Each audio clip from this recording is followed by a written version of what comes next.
5, 4, 3, 2, 1. Hello, listeners and viewers. Welcome to another episode of Wine. I'm Tree, and I'm drinking Winking Owl Pinot Grigio. And I'm Jenilyn, and I'm drinking Charles Shaw Merlot. I'm Miska, and I'm drinking Intermingle Red Blend. I'm Tia, and I'm drinking Winking Owl Cabernet Sauvignon.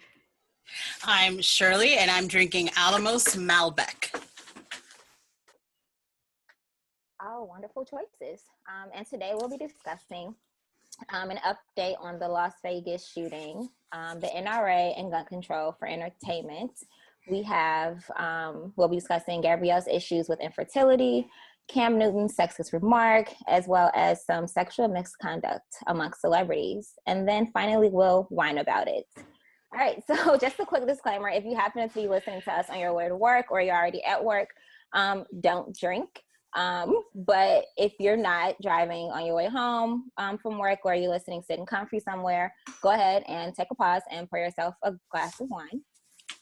If you don't drink or enjoy wine, which who are you if you don't, pour yourself a beverage of your choice. And remember to always drink responsibly. So let's relax and join us for wine. So now let's get sipping. So first up on our world/nationwide news, it's been about a week since the shooting in Las Vegas. We've gotten a lot of answers on some things, and some things are still pretty much unanswered. During this week, though, Jimmy Kimmel had a really heartfelt and heartbreaking response to what went down in Las Vegas. Jimmy Kimmel himself is a native of Las Vegas, so it definitely touched home for him.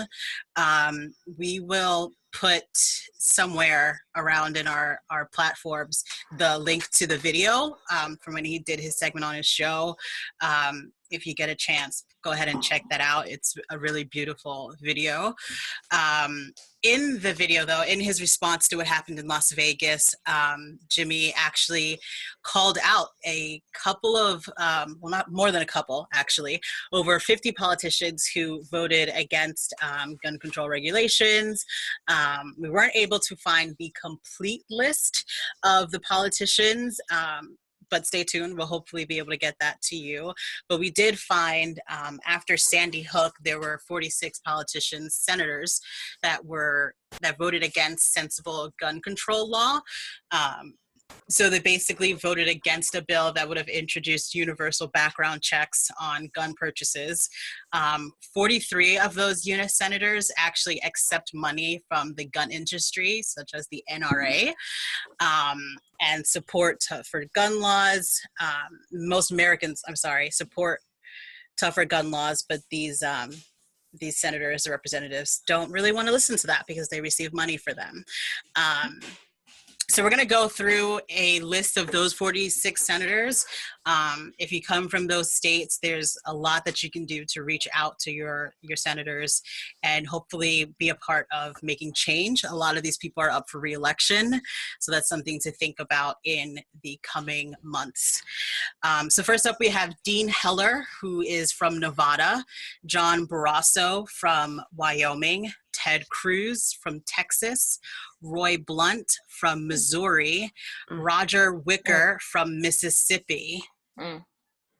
Okay, and then now we have Rob Portman from Ohio, Mitch McConnell from Kentucky, James Risch from Idaho, Richard Burr from North Carolina, James Inhofe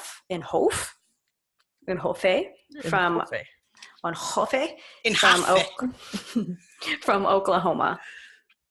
We've also got John Cornyn from Texas, John Boozman from Arkansas, Jeff Flake from Arizona, John Thune from South Dakota, Jerry Moran from Texas. Pat Roberts from Kansas, Mike Crapo. I like Crapo. From Idaho, Lindsey Graham from South Carolina, John Hoeven from North Dakota, and Ron Johnson from Wisconsin. We have Lamar Alexander from Tennessee, Lisa Murkowski from Alaska, Jeff Sessions from Alabama, Richard Shelby from Alabama, Kelly Ayotte from New Hampshire. Sounds right. And then we have Orrin Hatch from Utah, Harry Reid from Nevada, Marco Rubio from Florida, Deb Fisher from Nebraska, Johnny Isaacson from Georgia. And then we have Bob Corker from Tennessee, Chuck Grassley from Iowa, Rand Paul from Kentucky, Mike Enzi from Wyoming, Mike Lee from Utah. We've also got Tim Scott from South Carolina, David Vitter from Louisiana, Thad Cochran from Mississippi, Dan Coates from Indiana, Heidi Heitkamp from North Dakota. And then there were a couple others that didn't actually, well, they're no longer in office, but we're going to call them out too because they voted against this. Saxby Chambliss from Georgia, Max Baucus from Montana, Mike Johannes from Nebraska, Tom Coburn from Oklahoma, Mark Pryor from Arkansas, and Mark Begich from Alaska. Begich. Yeah. Begich, I don't know. So also, quick note, Jerry Moran is a U.S. Senator from Kansas, not Texas. So, like I said, these are the 46 senators who continue to vote against gun control around the time that the tragedy happened in Sandy Hook. And we will absolutely have an updated list for you based off of recent senators, as well as what you can do to make political change, especially in the upcoming voting season. Next up, we have some information about the NRA. So the NRA came out saying that they call for additional regulations on bump stocks. Real quick, bump stocks were found on Paddock on his rifles during the Las Vegas shooting, and bump stocks are devices that allow a rifle to fire bullets like a semi-automatic weapon. The NRA came out and said that they support additional regulations, which is very rare for them. They don't often come out to support any restrictions on guns at all. So apparently in the House, Representative Carlos Curbelo, he's a Republican of Florida, has already drafted a measure banning the bump stocks, which he said he's planning to introduce, and a dozen of fellow Republicans are already on board to sign this bill. So, yeah. Can I just go back for a second? Yeah. So the weapons he had were semi-automatic. The bump stock turns it into something that makes it almost fully automatic, even though it doesn't, like technically it's not. It just makes your, like it bumps against your shoulder and makes your the trigger like move faster. So that's what that is. Just want to put that out there. But yeah. So yeah, there's a statement from the NRA saying they will revisit the issue and immediately review whether these devices comply with federal law, and that the NRA believes that devices designed to allow semi-automatic rifles to function like fully automatic rifles should be subject to additional regulations. So that was there. Okay. Yeah. So that's the small step from mankind that we're taking. I mean, it's a start somewhere, I guess, you know. I was hearing someone talk this weekend about what happened in Las Vegas, and they brought up JFK's assassination, assassination. And, you know, it was a similar instance where it was someone up high shooting down across with a semi-automatic weapon. And it's crazy to think about how, you know, even after a president gets assassinated, these laws don't change. Even after children are involved in a mass shooting, these laws don't change. It's disheartening, you know, because at the end of the day, we come to realize that money is what makes the laws, and our voting power is what can help shape who our lawmakers are. But still, where have we gone? What progress have we made? This isn't new, and yet we're still, every time something like this happens, well, what could we have done? There's plenty of things that can be done. I mean, these people aren't stupid lawmakers. To a certain degree they are. And the NRA isn't run by a bunch of morons. You know, like, these aren't smart people that cannot seem to find a solution. They know what the solution is. They just don't care. Yeah, no, they are smart people. And I would like to point out that bump stocks have actually, like, the sales have significantly increased, and a lot of places have sold out because now people are worried that bump stocks are going to be banned. So it's not to say that I'm skeptical of the NRA saying that they would like some regulations on bump stocks, but it was also a smart move on their part to kind of sell out the stock that is already out there. If that was in their plan, I'm sure that crossed somebody's mind. They're not stupid people. They run a business. Right. Yeah. Right. And that's probably why it sucks, because, like, you don't want to be this jaded about the government or anything, because I, like, legit thought after Sandy Hook that something would have happened, even after all of the, like, the different university shootings, like, too many, that someone would have done something. But it's like, here we are now in 2017 still having the same arguments about why we need gun control. And they're not so dumb people, but they're less than smart when it comes down to thinking about human life, and, like, guess choosing money over trying to reduce mass shootings.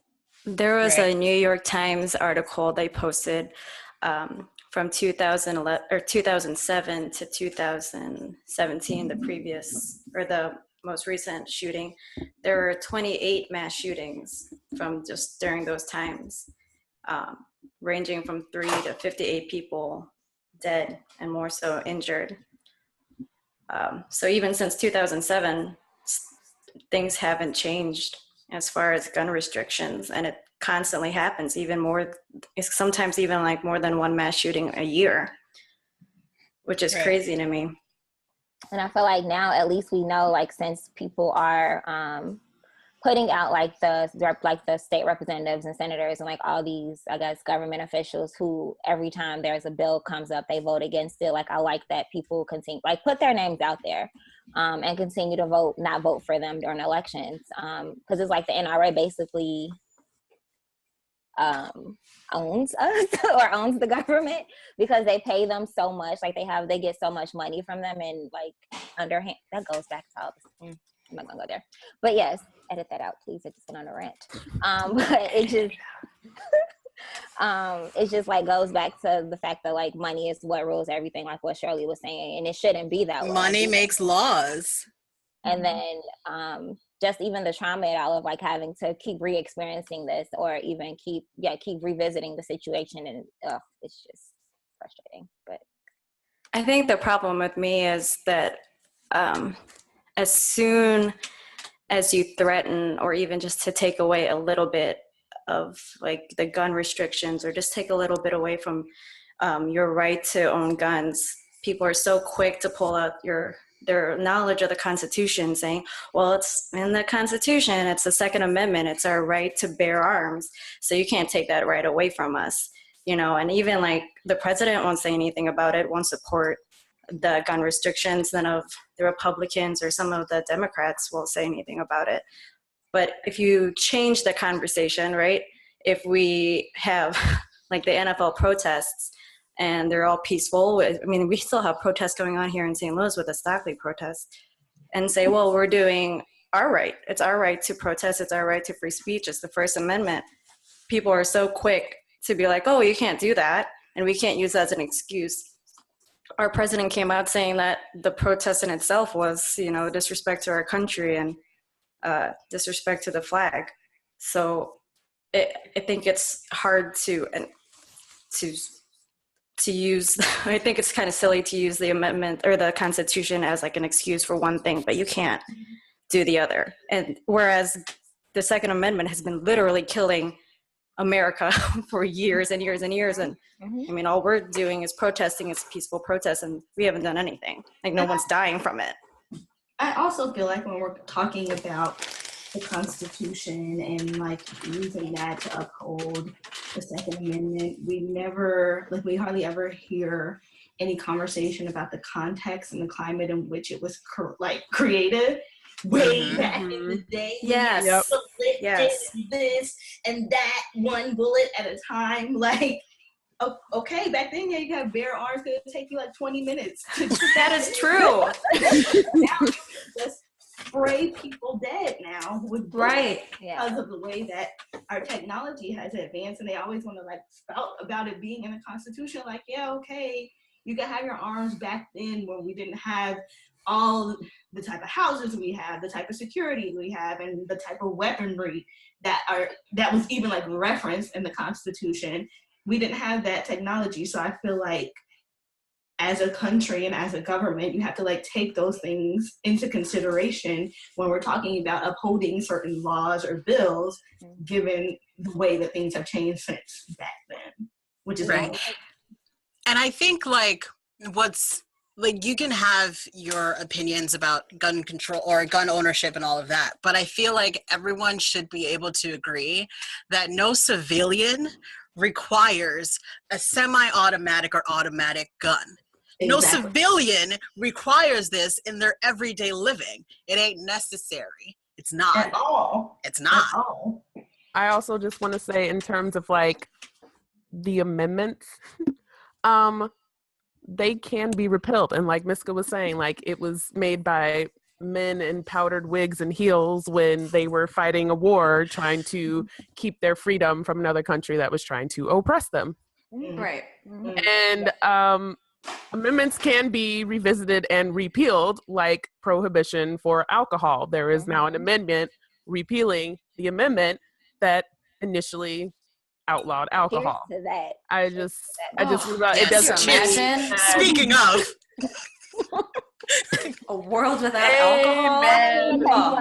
But I just had to take a sip to that because I could not have it. God bless America. I mean, right? You might still be drinking. It would just be like poisonous and non-regulated, and you die from moonshine made in a bathtub with bathtub liquor. What could have possibly gone wrong with with toilet cleaner thrown in there to mix it up or cut it up or whatever? That's not what y'all are drinking right now? No, that's not. Oh. But like, let's not think that just because something is out there and it's an amendment that it can't be altered or changed. Things change, time change, you change with it. Excuse me, ma'am, but I'm not giving up my Second Amendment right to own guns. I'm sorry, and I need to have semi-automatic weapons. I'm just joking. I was like, really now? Tell us more about this, Tree. What they think is just like anytime you want to alter or change something and try to make it more all-inclusive for everyone else, or even to change something to save lives, it's always, but my rights. Like, they think their rights are being infringed upon. In this case, like, you're a civilian. You don't need these things. Like, what are you going to go do? Well, never mind. That happened. But like, this guy, Stephen Paddock, should have never been able to buy 46 guns. And then there's like no regulation online. Like, they don't do background checks from if you buy them online, which he bought a lot of them from. Or gun shows, I believe. Or gun shows and like arms dealers and all that stuff. And not to mention, I don't know if you guys remember, but in February, number 45, they reversed the mental health checks Like if you've been in a hospital, been in an inpatient hospital, have like a severe mental illness that you do not, like you can't get guns, and they reversed that in February too. So I don't know if you guys knew that. But just like stuff like that, like they think that it's like taking away their rights, but you don't need them anyway. Like it's not something that like you need, like you won't miss it because you shouldn't be using it for anything like everybody else was saying. Right. And that's the civilian argument too, right? But it's also like the other argument of how we started this is organizations like the NRA, they are not going to lose money over an amendment. So they will fight, and they have the money to fight to not have these changes happen, to not have a repeal, because they need that money and they want that money, and they know that the people will buy those guns. Yeah. And the NRA is also really good using their propaganda and using their power to scare people into like, you need to protect yourself if you are living on your own and somebody comes in and, you know, tries to kill you. What are you going to do? You need a gun. So, I mean, they feed off people. I know. Even though you're most likely to be killed by your own gun. Right. Yeah. By the way. But I mean, that's or like your their children are most likely to be killed by a gun in the home. But, okay. Yeah. Yeah. I've had a couple of conversations about, you know, gun restrictions, that people do have the right to own guns. And I don't know, what are your guys' opinions on that? Because to me, like, I don't have any use for it. I don't know why people need to own it, but I know people like to hunt, or they do need collect it if guns. You know, right, as like collectibles, or even like, you know, as protection. So I don't have that perspective of like needing to own it. So I'm like really quick to be like, oh yeah, we don't need it, just get rid of it. So I think it's hard for me to see the other hand. Right. My thought on this, I personally also feel like I have no need to own a gun. My stance on it, though, is if you feel like you need to own a gun, whatever, that's your priority. I hope you're safe. I hope, you know, you never have to use it for protection, XYZ, whatever. But my stance still remains the same, is that if you're a civilian, you don't need a semi-automatic. Like, you don't need a semi-automatic. You don't need an automatic gun. You don't need a silencer, a bump stock, a rifle, like, unless you're a hunter. Like, outside of the very small handgun that you would need quote unquote to protect yourself. I just realized audio isn't going to see my air quotes. That you feel like you need to protect yourself and your family and your loved ones. That's cool, but you don't need an automatic weapon or a semi-automatic weapon. You don't need all the extra stuff. And if we're going to be selling even the handguns, regulations, which I think are in existence now on tracking the ammunition and stuff like that for sales. But yeah, I mean, that's my stance on it, is you don't need all the extras, and you don't need multiple, I guess, unless you're a collector. Yeah, but even then, what would be the argument? Like, oh, I get to have them just because I like to have them. Then anybody could make that argument of like, I'm a collector. But right, but still not for the semi-automatic or the automatics. Yeah. What civilian needs that? What civilian needs that? Really? None. Outside of the militia, or which that's a whole other issue with militias. But outside of the military, no regular schmegular Joe needs a semi-automatic weapon. Yeah. So I don't have any guns, but I did recently get a FOIA card because my husband asked me to. One, because What is a FOIA card for our listeners and watchers? It's a FOIA card, so it's just the what is it? It's like an Illinois card so that you can purchase guns, basically. And I don't. He wants us to get like our conceal and carry privilege because we have that in Illinois.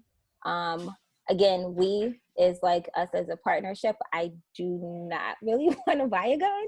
So I'm still dealing with, I guess, trying to sort that out myself. But he wants it more because of basically all the shit that's going on in the world. Like he feels like he is in an environment where he is the Black man in this society and don't know if, I think, let me go back. to backtrack, I think a lot of what happened in Charlottesville and all of the different shit that's coming out in terms of like the racism, like these white supremacist organizations, like all this stuff, I think is more so it's more for him, like prompting him to want to do that, to protect himself in case anything happens. And so I got one because he's like, yeah, I got one already. You should just sign up. It was really easy to get it. It shouldn't, I don't know if they like did my background check already, but like, it was pretty easy just to get the like right to buy the gun. But we haven't gone to like any gun ranges or anything like that yet. And I thought it'd be kind of cool just to go to the gun range, but I don't like want to buy a gun. Right. I'm like the person that you talked about where it's like, I feel like if something were to go down, I would probably be the one to get shot with my own gun. Because that's just me. So, like, yeah. How do you use this thing? And then I'm also like, just where I work, it's just too many accidental shootings have been happening in the city too, with like little kids playing with their parents' guns and shit like that. We don't have kids or anything yet, but I personally just don't want any accidents. So yeah. But I also don't see a need, like even having this right, like I don't see a need for the excessive like guns of like the semi-automatic weapons and I don't know, like the AK-47s and the 12 gauges and all that stuff. No. Right.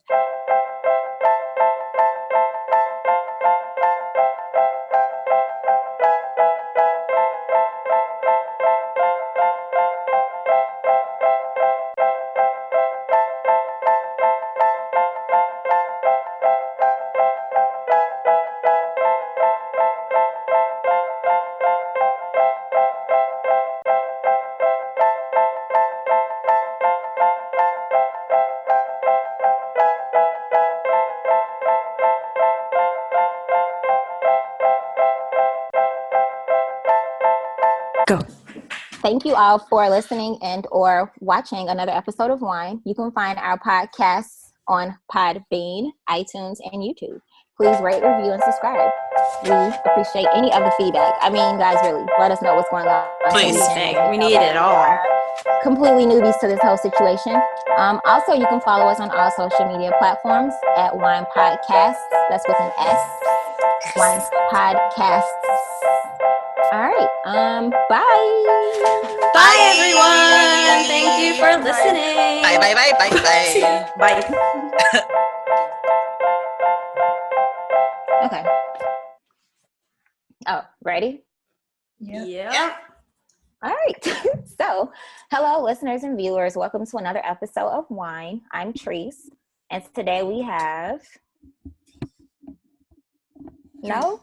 I say that. Which wine are you drinking? What are you drinking? I don't know. Without fail, it always happens. Pinot Grigio. Yeah. What did Miska say? She was like, and next? Or something like that. No, Miska went straight into, hi, I'm Miska, and today we're discussing. Just a quick disclaimer. Crap, I'm drink. 3, 2, 1, outro. All right, and thank you guys for listening and or watching to another episode of Wine. I want to do that over. Okay. 4, 3, 2, 1. All right. Bye. Bye, everyone. Thank you for listening. Bye, bye, bye, bye, bye. Bye. Deuces. Okay, peace Tia's out. gonna not cooperate because she's Tia's rude as hell.